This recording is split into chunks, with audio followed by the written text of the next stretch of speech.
Bonjour mes chers naturolike et bienvenue dans cette nouvelle vidéo où on va parler cette fois-ci d'un sujet un petit peu tabou mais qui pourtant concerne 30% des personnes, la constipation et 7 moyens naturels de s'en débarrasser. Mais avant tout, pensez à vous abonner à ma chaîne en cliquant sur la petite cloche rouge pour ne louper aucune des vidéos bien-être que je crée pour vous. Et pour ceux qui ne me connaissent pas, bonjour, je suis Natacha Lagaros, naturopathe, coach en super nutrition et vie naturelle et auteur du best-seller Mon Coach Naturo. Si vous le souhaitez, vous pouvez également recevoir gratuitement mes 3 vidéos pour commencer dès maintenant à trouver votre poids idéal naturellement et sans régime. Alors avant de voir ensemble ces 7 remèdes naturels, on va d'abord voir les causes parce qu'il y a beaucoup de causes à la constipation et c'est important que vous puissiez identifier lesquelles vous concernent. Alors d'abord, il y a tout simplement le manque d'activité physique, ensuite il y a le manque d'hydratation. Si vous ne buvez pas beaucoup d'eau, eh bien ça contribue énormément à ralentir le transit. Si vous ne consommez pas assez de fibres, je parle de fibres dans les légumes, certains légumes fibreux qu'on va voir tout à l'heure, ou des céréales complètes, eh bien pareil, ça va vraiment contribuer à ralentir le transit. Si vous ne consommez pas de graisses fluides, comme certaines graisses, comme les oméga 3, eh bien évidemment, pareil, ça va y contribuer. Si vous êtes en hypothyroïdie, si votre flore intestinale est déséquilibrée, si votre foie est paresseux, ça vous le savez, si vous êtes un petit peu fatigué en permanence, que vous vous réveillez mal le matin, que vous avez la langue chargée, que vous avez une haleine un petit peu forte, que vous ne digérez pas bien, que vous avez des gaz, des ballonnements, bon, ça fait partie de pas mal de symptômes d'un foie paresseux, eh bien pareil, ça va contribuer, voire provoquer une constipation qui souvent est associée à des hémorroïdes. Quand il y a des hémorroïdes, le foie en général, il est en faiblesse. Également si votre pancréas ne libère pas assez de sucre digestif et également si vous avez un dolichocolon. Un dolichocolon, c'est quoi? C'est tout simplement un côlon qui est plus long que la moyenne. Voilà, donc forcément, eh bien, le bol alimentaire va se déplacer beaucoup plus lentement et ça va provoquer de la constipation. Vous pouvez aussi avoir ce qu'on appelle un méga dolichocolon, c'est-à-dire un côlon long et plus dilaté que la moyenne. Là, c'est la totale, donc là, vous êtes sûr d'être constipé. Et puis enfin, si vous n'avez coché aucune case, eh bien ça peut être psy. Et au niveau émotionnel, ce qui est associé à la constipation, c'est la peur de manquer. Donc voilà, j'espère qu'avec tout ce panel de causes, eh bien vous arriverez à vous retrouver dans ce qui peut-être provoque votre constipation. Alors quand est-ce qu'on est constipé? Eh bien la médecine dit qu'on est constipé quand on va moins de 3 fois par semaine à la selle. En naturopathie, on aura plutôt tendance à dire moins d'1 fois par jour, puisque au niveau du transit parfait, du transit idéal, ça sera 1 fois par jour. Alors nous, les naturopathes, on n'a pas trop de tabou avec le caca, on va le dire clairement, puisque c'est l'indicateur parfait de la santé, puisqu'on arrive en bout de chaîne. Donc une selle normale, en fait, c'est, on va dire, une forme de boudin ferme de 15 cm environ et qui ne sent pas mauvais. Quand vous vous essuyez, normalement, il n'y a pas beaucoup de traces sur le papier, ça c'est un indicateur aussi important, surtout qui nous donne des informations en amont sur comment fonctionne le foie et le pancréas. Donc voilà, et ça ne sent pas mauvais, comme je vous le disais, ça sent l'humus. Voilà, c'est ce qu'on nous a appris en naturopathie. Donc voilà, ça vous donne un petit peu une indication. Quand vous sortez de ce schéma parfait, on va dire, eh bien c'est qu'il y a des petits problèmes en amont au niveau des organes digestifs. Alors vous allez peut-être me dire, Natacha, bah ouais, je suis constipée depuis toujours, mais enfin je vis avec, j'étais même constipée bébé, etc. Bon, d'accord. Moi, je vais vous dire pourquoi il est important de prendre en charge ce problème-là. Parce que quand vous êtes constipé, d'abord, c'est un signe de dysfonctionnement d'un organe central de votre santé qui est la digestion, votre ventre. Et ensuite, il y a des conséquences, il y a une note à payer. La première, c'est que il y a une intoxination générale de vos liquides, donc le sang et la lymphe, et qui va à la longue intoxiner aussi l'intérieur de vos cellules, puisque vos cellules sont nourries également par ces liquides qui vont à l'intérieur. Donc si vous ne soignez pas une constipation, si vous ne la prenez pas en compte, eh bien vous allez vous retrouver en fait empoisonné au bout de plusieurs mois, plusieurs années. Ensuite, ça c'est ma spécialité, je vous accompagne depuis très longtemps dans le chemin vers votre poids idéal, et bien ça c'est une des causes principales de la difficulté à perdre du poids. Si vous avez de l'embonpoint ou si vous n'arrivez pas à perdre, et bien si vous êtes constipé, la cause est forcément très très liée. Donc si vous voulez arriver à vous libérer de vos kilos qui vous encombrent, il va falloir vous attaquer à la constipation. Et puis bien sûr, la constipation peut être aussi la cause de désagréments comme les maux de tête au quotidien, comme les ballonnements, les gaz, une fatigue chronique, une digestion lente, de l'œdème au niveau des jambes. Donc vous voyez, ça n'est pas anodin et c'est pour ça que je vous propose aujourd'hui 7 remèdes complètement naturels qui vont vous aider à la résoudre, à la résorber, je l'espère.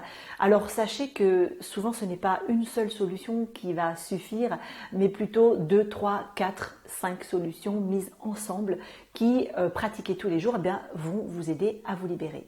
Alors bien sûr, hormis l'activité physique qui est la première chose à pratiquer et particulièrement la gym abdominale, on va commencer par le premier conseil qui est boire. Et oui, l'hydratation, vérifiez si vous buvez tout simplement au minimum 1 litre d'eau pure, sans compter les autres liquides. Ça, c'est la première chose à faire.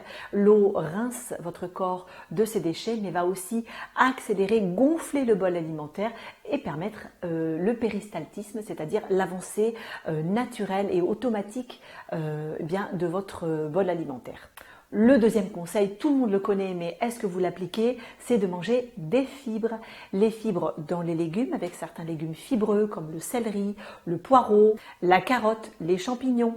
Donc ça, veillez à avoir vraiment ces fibres-là tout le temps dans votre assiette, de préférence cuit.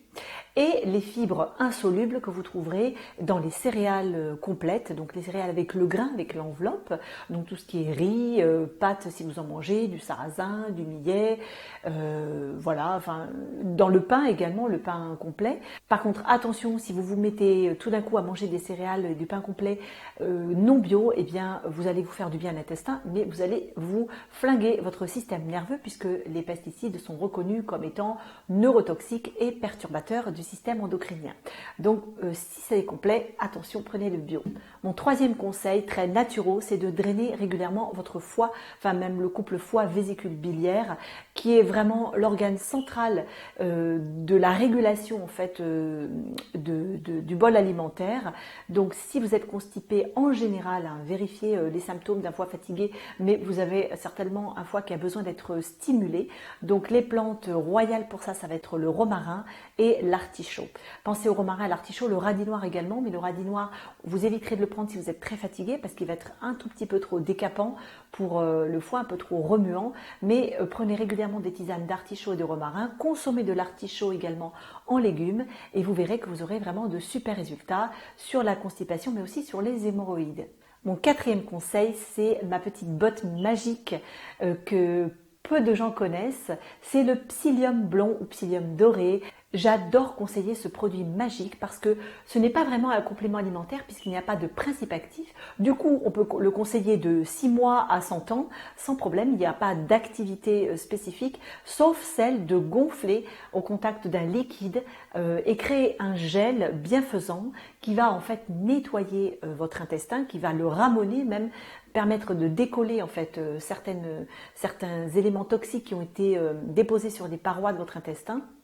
Également va dans un sens gonfler, accélérer le bol alimentaire quand vous êtes en constipation. Et ce qui est magique dans ce produit, c'est qu'il va aussi réguler tout ce qui est diarrhée. D'accord? Donc ce produit-là, il se prend tout simplement sous forme de cuillère à soupe, il faut y aller progressivement. Vous le prenez soit pur avec de l'eau, alors il faut le boire très rapidement parce que ça gonfle, soit vous l'intégrez dans des soupes ou dans des porridge comme font les Américains, comme ça vous ne le sentez pas passer, mais c'est vraiment royal au niveau de la régulation et c'est assez rapide en plus. Alors, je voulais juste vous préciser quelque chose par rapport à l'alternance constipation-diarrhée. En général, c'est le même problème. C'est un problème de constipation, mais avec des évacuations intempestives qui se font parfois avec de la diarrhée. Mais en fait, ce n'est pas un problème de diarrhée, c'est un problème toujours de constipation. Donc là, le psyllium, il prend tout son sens parce qu'il va réguler les deux. Voilà, donc vous le trouvez dans les boutiques indiennes à des prix défiant toute concurrence, à genre 2 € le paquet de 100 grammes, ou alors en magasin bio, bon, un petit peu plus cher, mais on le trouve quand même. N'hésitez pas à me dire en commentaire si vous connaissiez ce produit ou pas et si ça vous intéresse que je continue à partager avec vous mes secrets de petits produits inconnus comme ça qui font du bien à votre santé. Mon cinquième conseil, c'est quand vraiment vous avez essayé toutes ces formules-là, vous avez bien mangé, vous buvez de l'eau, vous faites de l'activité physique, ça ne fonctionne pas. Là, c'est le secours des plantes. Donc là, je vais vraiment vous conseiller des plantes que vous allez utiliser quand il y a un bouchon, quand ça ne s'évacue plus, quand vraiment la constipation traîne ou quand le transit est vraiment trop lent. Donc là, il va falloir aider avec les plantes et celles-ci vont vraiment être super efficaces. Donc les deux plantes les plus actives, les plus costauds à n'utiliser vraiment que ponctuellement en cas vraiment de bouchon, c'est la mauve crépue et le séné. Voilà, c'est des plantes que vous trouverez facilement dans des formules comme la tisane Richter par exemple. Et ça, c'est vraiment à prendre ponctuellement, mais c'est super efficace. Ensuite, pour réguler un transit un peu paresseux au quotidien, vous avez la guimauve qui est vraiment super. Vous avez bien sûr les plantes hépatiques comme le romarin, comme le boldo, comme le pissenlit, comme le fumeterre, qui vont être des plantes pareilles qui vont travailler en amont, pas seulement sur l'intestin, mais aussi sur les organes responsables de ce blocage. Alors les tisanes du quotidien, vous en prendrez 1, 2 à 3 tasses par jour selon là où vous en êtes au niveau de votre transit. Mais rappelez-vous que les plantes un petit peu plus costauds comme la mauve crépue et le séné, c'est des plantes à prendre vraiment très ponctuellement, maximum sur 2 ou 3 jours. Et enfin, mon 6e conseil, ce sont les lavements. Les lavements, c'est quelque chose qui n'est pas très en vogue en France. C'est pas hyper glamour, je vous l'avoue, mais alors c'est terriblement efficace, pas seulement pour la constipation, mais pour toute l'écologie de votre intestin. Alors il y a 2 façons de faire des lavements. On fait des lavements simples qu'on fait soi-même à la maison avec une poche de lavement que vous achetez en pharmacie, que vous cachez bien dans le placard après, vous ne le montrez pas à votre mari, pas à votre femme, parce que c'est un tue-l'amour. Par contre, quel confort après quand vous l'avez fait. Donc vous utilisez de l'eau bien sûr, l'explication elle est dans la boîte, mais de l'eau pure, de l'eau minérale qui a été chauffée très légèrement. Vous pouvez rajouter des plantes avec comme justement de la guimauve qui va un petit peu adoucir aussi la muqueuse. Donc ça c'est des choses que vous pouvez faire, enfin ce lavement là vous pouvez le faire très régulièrement, une fois par semaine, une fois tous les 15 jours, une fois par mois selon votre besoin, et ça reste vraiment au niveau du rectum, c'est-à-dire ça reste au niveau du bas du côlon. Et ensuite, il y a des lavements qui sont beaucoup plus complets et beaucoup plus puissants. C'est ce qu'on appelle l'hydrothérapie du côlon, qui est très pratiquée en Angleterre, en Suisse, etc., dans des pays où on a vraiment l'habitude de le faire. Et ça, je trouve ça vraiment extraordinaire, moi, puisque on va nettoyer le côlon, en fait, ce carré, on va le nettoyer jusqu'au bout, c'est-à-dire à la valvule iléocécale, c'est-à-dire là où il rejoint en fait l'intestin grêle.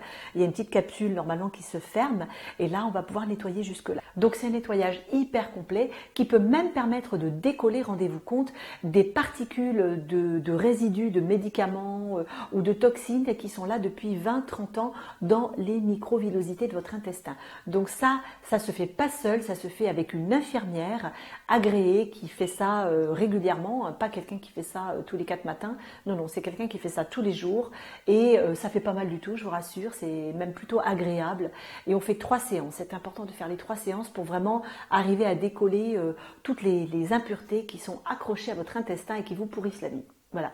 Donc si vous ne connaissiez pas cette technique-là, n'hésitez pas à m'en faire part.